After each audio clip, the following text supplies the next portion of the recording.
Hi friends, ప్రపంచంలో చాలా దేశాలు ఇల్లు కట్టడానికి ఎన్నో అడ్వాన్స్డ్ టెక్నాలజీని యూజ్ చేస్తూ ఉన్నాయి. కానీ ఈ విషయంలో ఇండియాలో ఉన్న జీనియస్లు మాత్రం ఇంకా మేలుకోలేదు. కన్స్ట్రక్షన్ విషయంలో ఫారిన్ టెక్నాలజీస్ని ఇండియాలో యూజ్ చేయట్లేదు. ఫారిన్ కన్స్ట్రక్షన్ టెక్నాలజీస్ని గవర్నమెంట్ ఇండియాలో ఎప్పుడు ఇంప్లిమెంట్ చేస్తుంది? ఎందుకంటే ఇల్లు కట్టడానికి కొన్ని నెలలు లేదా కొన్ని సంవత్సరాలు కూడా పడుతోంది. ఇల్లు పూర్తవడానికి ఎంతోమంది వర్కర్స్ చాలా శ్రమించాల్సి ఉంటుంది.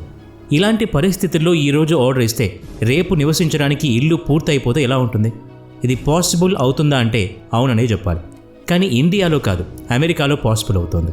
అమెరికాలో కొన్ని కన్స్ట్రక్షన్ కంపెనీస్ కస్టమర్ ఆర్డర్ ఇచ్చిన 24 గంటల్లోపే కస్టమర్స్కి ఇష్టమైన ఇల్లు నిర్మించి హ్యాండ్ ఓవర్ చేసేస్తాయి.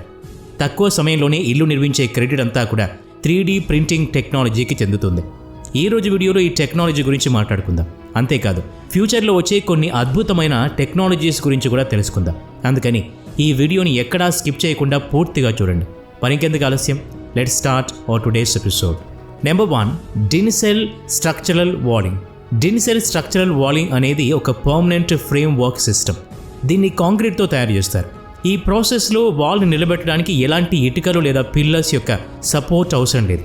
ఈ స్ట్రక్చరల్ ఫ్రేమ్ వర్క్ని హౌస్ సైజ్ ప్రకారం నిలబెడతారు. ఆ తర్వాత దీంట్లో ఈ విధమైన మిక్స్డ్ కాంక్రీట్ని నింపుతారు. కాంక్రీట్ గట్టిగా అయిన తర్వాత ఈ ఫ్రేమ్స్ తీసేస్తారు. ఈ టెక్నాలజీ సాయంతో ఏదైనా బిల్డింగ్ నిర్మించడానికి చాలా తక్కువ సమయం పడుతుంది. అలాగే ఖర్చు కూడా తక్కువే ఉంటుంది. ఎందుకంటే ఈ ఫ్రేమ్స్ని ట్రాన్స్పోర్ట్ చేయడానికి క్రేన్ లాంటి పెద్ద పెద్ద వెహికల్స్ యొక్క అవసరం కూడా ఉండదు.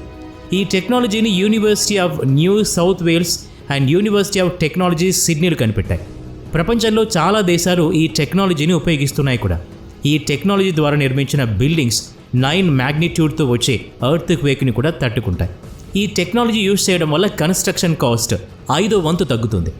ఇంత అద్భుతమైన టెక్నాలజీని ఇండియాలో కూడా యూజ్ చేస్తే బాగుంటుంది. కానీ ఈ టెక్నాలజీ ఇండియాకి ఎప్పుడు వస్తుంది ఎవరికి తెలియదు. మన గవర్నమెంట్ అండ్ ఇంజనీర్స్ ఈ టెక్నాలజీ మీద దృష్టి పెడితే ఇండియాలో కూడా కన్స్ట్రక్షన్ సమయాన్ని తగ్గించవచ్చు. Number 2, 3D printing. మీకు ఇష్టమైన డిజైన్ని సెలెక్ట్ చేసుకున్న 24 గంటల లోపే హౌస్ రెడీ అయి మీ కళ్ళ ముందు ఉంటే అప్పుడు మీకు ఎలా ఉంటుంది? ఇది వినడానికి మీకు ఆశ్చర్యంగా అనిపించవచ్చు. కానీ 3D ప్రింటింగ్ టెక్నాలజీతో అమెరికాలో ఉన్న ఒక కంపెనీ ఈ విధంగా చేస్తోంది. 3D హోమ్ ప్రింటర్ అనేది ఒక హై టెక్నాలజీ మెషిన్. ఈ మెషిన్ని రోబోట్ సాయంతో ఆపరేట్ చేస్తారు. అలాగే కంప్యూటర్ సాయంతో బిల్డ్ చేస్తూ ఉంటారు. కంప్యూటర్తో హౌస్ 3D డిజైన్ని రెడీ చేసి మెషిన్లో అప్లోడ్ చేస్తారు. ఆ తర్వాత కంప్యూటర్ ద్వారా మెషిన్కి కమాండ్ ఇస్తారు. ప్రింట్ చేసే ముందు మెషిన్కి మెటీరియల్స్ని ఫీడ్ చేస్తారు. 3D హోమ్ ప్రింటర్ ప్రాసెస్ని చిన్న చిన్న స్లైసెస్ మరియు కొన్ని వేల పీసెస్తో పూర్తి చేస్తారు. మెషిన్తో ప్రింట్ చేసినప్పుడు ఒక్కో పీస్ని అతికిస్తూ వెళ్తుంది. ఇలా పీసెస్ అన్నిటినీ కలిపి ఒక సాలిడ్ భాగాన్ని తయారు చేస్తారు. ఈ టెక్నిక్ని యూజ్ చేసి పెద్ద పెద్ద కన్స్ట్రక్షన్స్ని కూడా చాలా తక్కువ సమయంలో పూర్తి చేస్తూ ఉంటారు. హోమ్ ప్రింటింగ్ జరుగుతున్న సమయంలోనే వాల్స్ లోపల water pipe line and electric wiring యొక్క పని కూడా పూర్తయిపోతుంది.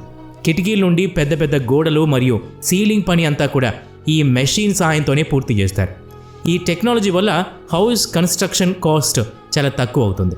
3D ప్రింటింగ్ వల్ల 30 నుంచి 50% వరకు డబ్బును సేవ్ చేయవచ్చు. అలాగే 50% సమయాన్ని కూడా సేవ్ చేయవచ్చు. అంతేకాదు 50 నుంచి 80% వరకు లేబర్ కాస్ట్ కూడా మిగులుతుంది. ఇక సేఫ్టీ గురించి మాట్లాడాలి అంటే 3D ప్రింటింగ్తో తయారు చేసిన ఇల్లు చాలా సేఫ్గా ఉంటుంది. ఎందుకంటే హోమ్ డిజైన్ మొత్తాన్ని CAD సాఫ్ట్వేర్ ద్వారా సిస్టంలో ముందుగానే సేవ్ చేసి సేఫ్టీ విషయంలో అంతా చెక్ చేస్తారు. అందుకే ఇల్లు నిర్మించే సమయంలో ఎలాంటి తప్పు కూడా జరగదు. అయితే ఇంత అద్భుతమైన టెక్నాలజీ మన ఇండియాలో లేకపోవడం ఖచ్చితంగా చింతించాల్సిన విషయమే. ఈ టెక్నాలజీని డెవలప్ చేయడానికి ఇండియాలో ప్రోత్సాహం ఎందుకు లేదు? మన గవర్నమెంట్ 3D ప్రింటింగ్ టెక్నాలజీని ఇండియాకి ఎందుకు తీసుకురావటం లేదు? ఇండియా అనేది డెవలపింగ్ కంట్రీ. ఇక్కడ కంటిన్యూస్గా కన్స్ట్రక్షన్ వర్క్ జరుగుతూనే ఉంటుంది.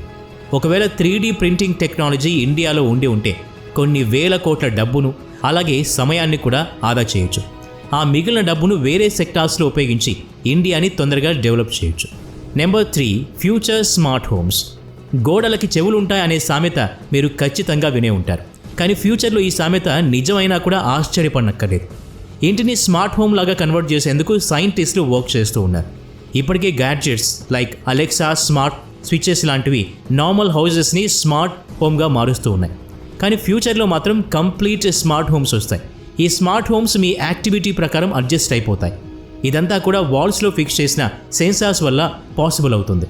అలా ఇల్లు అనేది పూర్తిగా ఒక స్మార్ట్ హోమ్ లాగా మారిపోతుంది. ఈ స్మార్ట్ హోమ్ కోసం కేస్ వెస్టర్న్ రిజర్వ్ యూనివర్సిటీ యొక్క రీసెర్చర్స్ వర్క్ చేస్తూ ఉన్నారు. ఈ టెక్నాలజీ సహాయంతో బిల్డింగ్ బయట ఉండే జంతువుల మూమెంట్స్ అండ్ యాక్టివిటీస్ని కూడా రీడ్ చేయొచ్చు. అంతేకాదు ఈ టెక్నాలజీ సాయంతో ఎలక్ట్రికల్ ఫీల్డ్లో వచ్చే ఎలాంటి మార్పులనైనా కనిపెట్టవచ్చు. ఈ టెక్నాలజీ ఇంకా పూర్తవ్వలేదు. దీన్ని పూర్తిగా డెవలప్ చేయడానికి ఇంకా సమయం పడుతుంది. రీసెర్చర్స్ ప్రకారం ఫ్యూచర్ స్మార్ట్ హోమ్స్లో కెమెరాస్ యొక్క అవసరం ఉండదు. ఎందుకంటే వాల్స్ అండ్ విండోస్లో చిన్న చిన్న సెన్సార్స్ అమర్చబడి ఉంటాయి. ఈ టెక్నాలజీ డెవలప్ అయితే కేవలం కొన్ని నెలల్లో మంచి ప్రాఫిటబుల్ బిజినెస్గా మారిపోతుంది. ఈ టెక్నాలజీ సాయంతో ఎనర్జీని ఎఫిషియెంట్గా ఉపయోగించుకోవచ్చు. రూమ్లో ఉన్న గాడ్జెట్స్ అన్నీ కూడా హ్యూమన్ ప్రెజెన్స్ని బట్టి ఆన్ అండ్ ఆఫ్ అవుతూ ఎనర్జీ సేవ్ అవుతుంది. అంతేకాదు ఈ టెక్నాలజీ సాయంతో బిల్డింగ్స్ యొక్క స్ట్రక్చరల్ ఇంటెగ్రిటీ అండ్ సేఫ్టీని కూడా ట్రాక్ చేయొచ్చు. హౌస్ లాకింగ్ సిస్టమ్ కూడా ఆటోమేటిక్గా పనిచేస్తూ ఉంటుంది. మీరు బయటకు వెళ్ళినప్పుడు ఇంట్లో ఉన్న అన్ని గాడ్జెట్స్ని కూడా ఆఫ్ చేసి డోర్ని లాక్ చేస్తుంది. ప్రస్తుతం ఈ టెక్నాలజీ డెవలపింగ్ స్టేజ్లోనే ఉంది. ఇది పూర్తయి వాడుకలో రావడానికి కొంత సమయం పట్టొచ్చు. ఈ టెక్నాలజీని డెవలప్ చేసే సైంటిస్టులు ప్రైస్ విషయంలో అందరికీ అందుబాటులో ఉండేలా జాగ్రత్తలు తీసుకోవాలి. అలా అయితేనే అందరూ ఈ టెక్నాలజీని యూజ్ చేసుకోగలుగుతారు. Number 4, spider into K8. ఈ టెక్నాలజీని ఇంటి నిర్మించే సమయంలో ఉపయోగిస్తారు. ఇది ఒక విధమైన థర్మోకాల్లో పనిచేస్తుంది. దీని మీద స్పైడర్ నెట్ లాంటి స్ట్రక్చర్ ఉంటుంది. ఇంటి నిర్మించే సమయంలో గోడలకి ఈ స్ట్రక్చర్ని ఫిక్స్ చేస్తారు. అందువల్ల ఇది చలి మరియు వేడి వాతావరణం నుండి ఇంటిని ప్రొటెక్ట్ చేస్తుంది. ముందుగా గోడల మీద పెట్టి మెటల్ షీట్స్తో వాల్ మీద ఫిక్స్ చేస్తారు. ఆ తర్వాత సిమెంట్ లేయర్ వేస్తారు. ఈ స్పైడర్ ఎక్స్ K8 స్ట్రక్చర్స్ మన ఇండియన్ కండిషన్స్లో చాలా అవసరం. ఈ స్ట్రక్చర్స్ని హౌస్ నిర్మాణంలో ఇన్స్టాల్ చేస్తే సమ్మర్లో వేడిని తగ్గించవచ్చు. అలాగే వింటర్లో చలి నుండి ప్రొటెక్ట్ చేసుకోవచ్చు. నెంబర్ 5, టైబోట్. టైబోట్ అనేది ఒక రోబోట్ సిస్టమ్. దీన్ని స్పెషల్గా కన్స్ట్రక్షన్ వర్క్లో యూజ్ చేస్తారు. ఈ టెక్నాలజీని 2021లో అమెరికాలో మొదలుపెట్టారు. ఫ్లోరిడాలో ఒక బ్రిడ్జ్ నిర్మించడానికి ఒక్క రోజులో 11,044 టైల్స్ ఫిక్స్ చేయాల్సి వచ్చింది. అంటే గంటకి 1100 టైల్స్ ఫిక్స్ చేయాలి. అయితే ఇక్కడ ఆశ్చర్యపడాల్సిన విషయం ఏంటంటే ఈ టైబోట్ సాయంతో ఈ పనిని అచీవ్ చేయొచ్చు. దీని మ్యానుఫ్యాక్చరర్స్ క్లెయిమ్ చేశారు. అలా ఈ టైబోట్ సాయంతో ఇంత పెద్ద టాస్క్ని ఒక్క రోజులో కంప్లీట్ చేయగలిగారు. ఈ టైబోట్ యూజ్ చేయడంతో లేబర్ కాస్ట్ చాలా వరకు తగ్గుతుంది. పని చేయడానికి లేబర్స్ ఎక్కువగా దొరకనప్పుడు ఈ టైబోట్ సాయంతో అనుకున్న పనిని అనుకున్న సమయంలో ఎలాంటి పొరపాటు లేకుండా పూర్తి చేయవచ్చు. ఇంతవరకు మనం డిస్కస్ చేసిన వాటిలో దాదాపు అన్ని టెక్నాలజీస్ కూడా అవైలబుల్గా ఉన్నాయి. ఇండియాలో వీటి గురించి చాలామందికి తెలిసి ఉండకపోవచ్చు. పెద్ద పెద్ద ఇంజనీర్స్కి తెలిసి ఉండొచ్చు. కానీ ఇలాంటి వాటిని ఇండియాలో ఇంప్లిమెంట్ చేయాలి అంటే గవర్నమెంట్ నుంచి ఒక మంచి పుష్ అండ్ సపోర్ట్ చాలా అవసరం.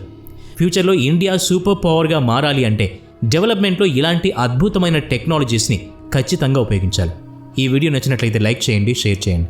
ఇలాంటి మరిన్ని వీడియోస్ కోసం ఈ ఛానల్కి సబ్స్క్రైబ్ చేసుకొని బెల్ ఐకాన్ మీద క్లిక్ చేయండి. నెక్స్ట్ వీడియోలో మళ్ళీ కలుద్దాం. Thanks for watching.